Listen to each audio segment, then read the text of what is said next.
What's up guys, just finished TRE day 2. Today we walked the floor of the exhibit hall, saw a bunch of cool new shoes, and most importantly, I got all of your questions answered. So I have a ton of good footage to go through. I got a ton of great content with all the new shoes that we got coming for 2024. Today in this video, I want to dive into those questions that you wanted me to pass along to the running shoe brands. I got answers to, let's say, 90% of everything that you sent in. So I'm gonna go in through that in detail, and then later this week, I'll start posting all of the great videos that we got from the shoes with the product designers, with the head of design, with the head of product management from all those brands. So I have a lot more coming to you when I'm back in the office later this week. But for now, let's dive into those questions.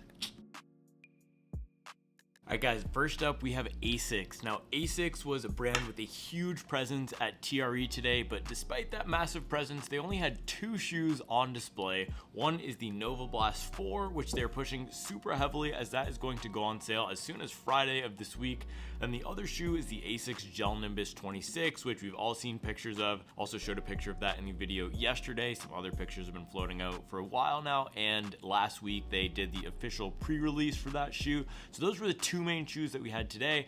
I wasn't able to get much more out of the Asics reps. However, I did get some nuggets that may give an indication of where the brand is going with their 2024 lineup. So I do know that they're going to coordinate a lot of the releases from their major shoes around those tentpole marathon events. So it sounds like Boston or some of those spring marathons, and then Chicago or some of those later fall marathons. I'm guessing also Tokyo as well is going to be a big event for Asics. Now, the most exciting piece of news we got out of Asics was that the Super Blast 2 was confirmed for 2024. So we do know that that's coming. I don't have any more details beyond that, but I do know we are going to be seeing a Super Blast 2 in 2024. I also asked about the Glide Ride 4 and whether they're going to be seeing that continue. I wasn't able to get much from the Asics PR rep. Shout out to you, Mac Baker. But what I was able to get was a slight indication that potentially we're not going to be going in that direction. So who knows if we're going to see a Glide Ride 4, but it sounds like we're not going to get that. The other one you all asked about was the Magic Speed 4. They didn't have that on display. Again, only the Nimbus and the Nova Blast, but it sounds like we're going to see a Magic Speed 4 sometime in summer 2024. All right guys, next up we have the Adidas. Now, some of you are asking about the Adizero SL2. This was a shoe that I was extremely excited about because if you follow this channel, you know that I absolutely love that Adizero SL as that workhorse daily trainer. And let me just tell you, the SL2 has got me hyped. This thing takes everything that I loved about the Adizero SL1 and just dials it up a notch. So instead of using that light strike foam in the midsole, they're using a light strike 2.0, which if you've seen the Boston 12 is going to be a little bit softer version of that EVA. And they've amped up the Light Strike Pro content. So instead of just being a little puck up there in the forefoot, it's a full length inner layer of Light Strike Pro. So inner layer of Light Strike Pro, then a full outer shell of that Light Strike 2.0. So a much softer feel underfoot. It was a little bit more flexible and looks like it's going to be a faster, bouncier option than the current SL. Now I wasn't able to get a release date for this one. I'll have to check in, email them, and I'll get back to you with that. But I do know it's gonna go up in price, $10 to $130. But given the new Light Strike Pro content, I think that's a really good deal given that the whole inner core of that foam is going to be Light Strike Pro. I also was not able to see or get a release date for the Adios Pro 4, but I was told that it was initially slated to release this year and then was pushed back due to some sustainability requirements that they could not meet internally for the shoe, so it wasn't sent into production. So that means we will likely be seeing the Pro 4 sometime in 2024. All right guys, next up we have Hoka. Now we had lots of questions about the Hoka Mach 6. I was able to see the Mach 6, I was able to hold the Mach 6, and we are able to show pictures of the Mach 6. So here is the Mach 6, long awaited. What I can tell you is this guy is going to be a full 100% Puma midsole. There's no dual density anymore. There's no EVA. And yes, most excitingly, most importantly, there is an outsole of rubber. So I'll do a full deep dive of this shoe, but just know that this is going to be a really solid, lightweight training option, very similar to the Mach 5, except they're going with Puma in it this time and adding that rubber outsole. Now, I was also able to see the Mach X2. That one is going to be using that full Puma as well. So moving away from from that dual density midsole setup and going with that same plastic plate. So again, I'll have more on that in a future video, but just know Mach 6 is going to be a banger. Let's go deep on that in a few days. All right guys, next up we have New Balance. Now you're asking about the More V5. I saw the More V5. It looks like more of a revolution. It looks like more of an evolution of the current generation shoe. There was nothing too different or too crazy about it versus the More V4, but what they are doing is introducing a new shoe into the lineup called the New Balance Fresh Foam Balos. That is a modernized version or more exciting version of the More, and it's using a Puma EVA blend. So this one is going to be a super bouncy, energetic cushion trainer. It's going to be a little bit different than the More and the 1080 because it does have that Puma content in the midsole, which is going to make it a little bit more of a fun shoe to run in versus just that relaxed recovery type of shoe.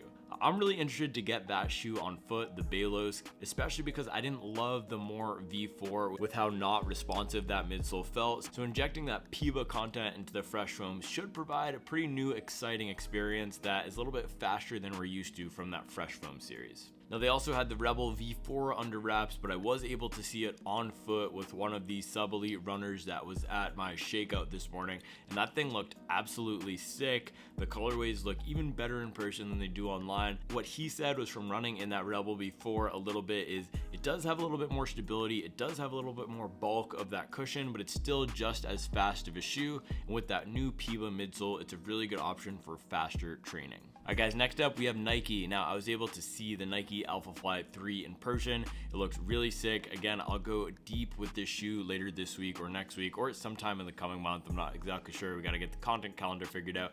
But what I did want to do is tell you that the Peg Turbo 4 is confirmed. And yes, they're calling it the Peg Turbo 4. And I'm super excited about the shoe because the Nike rep told me that this is going back to the spirit and the ethos in that beautiful design of the Peg Turbo 1. They really want to get back to the roots of what that line was, which is a line that serves everyday runners who want a fast shoe for workouts, who want something that's an elevated running experience that feels elegant, that feels sleek, and that looks really good on foot. So what I do know is it's going to be that dual density midsole again. It's not going to be plated. It's going to have that nice flexible, snappy feel. I don't know exactly when it's coming. I wasn't able to see it. I wasn't able to hold it, but I do know that it's coming, which is a really exciting development. The other thing from Nike is that I did hear the Tempo Next Percent is not going to be continued. At the very least, we are not going to be seeing a new version of that shoe in 2024.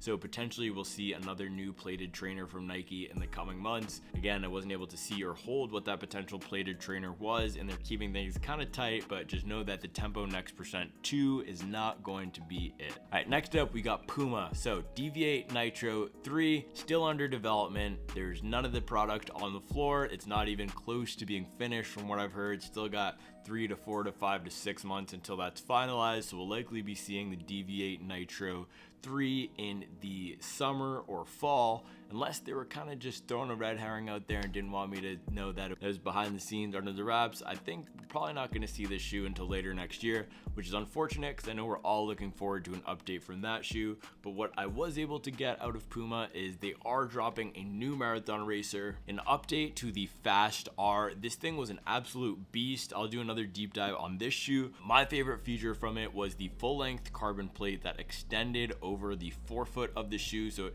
was actually, instead of stopping under the toe, it went beyond the toe, which adds a little bit more power to your stride if you are a lower cadence, more powerful running runner like I am. I have 167 around that cadence when I'm running fast at marathon pace or faster.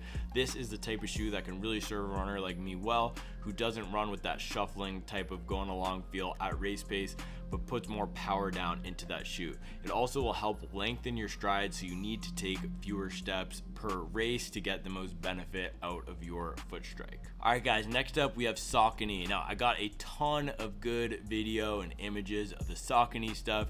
The main question you had was around the Tempest 2. Yes, we are seeing a Tempest 2. I got to hold it, I got to feel it, I got to see the midsole foam and everything. It looks very similar to the Tempest 1. It looks like a minor change to the upper. I gotta compare the pictures of the Tempest 2 to the Tempest 1. I haven't done that yet, but it potentially looks like maybe even the same exact midsole, if not very minorly changed. So yes, we are going to be getting a Tempest 2, but don't expect anything radically different from the current version of the Tempest. Now, they did have some new shoes out there. I saw the Triumph 22, I saw the Ride 17. So Triumph 22 is going to be departing from what the Triumph 21 and 20 offered, but it's going to be adding a Power Run PB midsole. So a lot of you are concerned about what the future of the Triumph series would be, because the Ride 17 introduced that Power Run Plus beaded TPU into their line of shoes. That means the Triumph got elevated, it got promoted into that max cushion Puma category. So that's a really exciting development from the Saucony camp as well. Now, I was able to see the Saucony Endorphin Speed 4 and Pro 4. I've already covered those shoes and done previews of them from the pictures that leaked out. I'll make sure to also get those deep dives out with the product that I had in my hand today.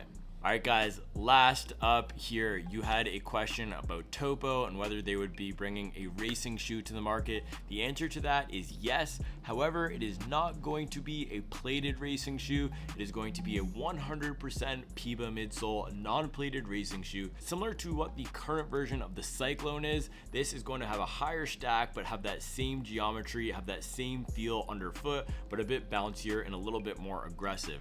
Now, this shoe is going to be the next iteration of the Spectre. It's going to be called the Spectre 2, but it's going to be almost a full revamp of that shoe, a little bit faster and a little bit more oriented toward racing. And I am told that Topo's sponsored athletes will be racing in the Spectre, and some of them maybe have already raced in the Spectre 2. So that's something to look out for coming soon in 2024. Topo's first racing shoe in that 100% Puma midsole Spectre 2. All right, guys, so like I mentioned, I have a ton of good stuff from today, a bunch of shoes that we saw. I'll make sure to go deep on everything else that we didn't cover in this video, but I did want to get this out there today, answering all of your questions from TRE. I'm heading on a plane very early tomorrow morning, but throughout the rest of this week and this weekend, I'll be chopping up the footage and putting together some videos so that you can get the latest and greatest on performance running shoes for 2024. All right, guys, that's all we have for today. I'll see you tomorrow with another video.